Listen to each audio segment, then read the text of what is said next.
auch die Königin ohne Hase heimgekommen ist, hat sich der König geärgert. «Ihr seid ja schon für nichts zu brauchen. Morgen gehe ich selber. Ich bin dann keinisch mehr der Einzige, der weiss, wie es geht.» So ist der König am 4. Tag als Bauernmann verkleidet mit einem Esel zum Waldrand. Wo der Hans Tollpatsch ihn gesehen hat er gedacht: «Potz-Tausig, das ist ja der König höchst persönlich.» Aber wieder hat er so getan, wie wenn er nicht merken würde, dass man ihn zum Narren haben. Und darum hat er im verkleideten König zugewunken und hat gerufen: «Hallo Bauernmann, so gehen wir auf den Markt!» «Sicher nicht! Sonst wäre ich nicht da, am Waldrand. Ja, ich sollte einen Hase haben.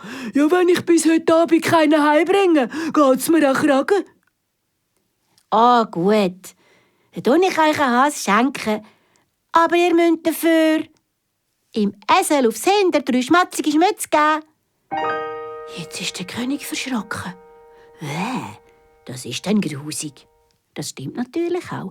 Aber der dumme König will eben auf keinen Fall sein Töchterli im schlauen Hans Tollpatsch zur Frau geben. Und darum hat er gesagt: «Also gut, mit einem Nastuch dazwischen mache ich das.» Der König hat das Nastuch vorgenommen und hat dem Esel ganz geschwind 3-mal einen Kuss aufs stinkige Hinder gegeben. Dafür hat er wie versprochen einen Hase bekommen. Er hat ihn gepackt, ist auf den Esel gesessen und so geschwind wie möglich zurück ins Schloss geritten. Als er schon ganz nahe beim Schloss war, hat er triumphierend den Hase in die Höhe gestreckt. Aber in dem Moment, wo der König durchs Tor reitet, hat der Tollpatsch in das Flötchen geblasen.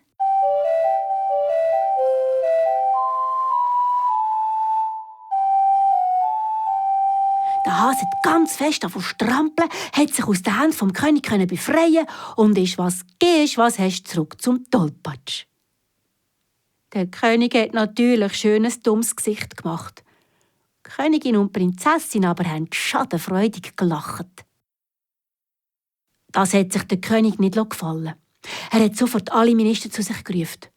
Und es ist nicht lang gegangen, da haben sie eine neue Idee gehabt.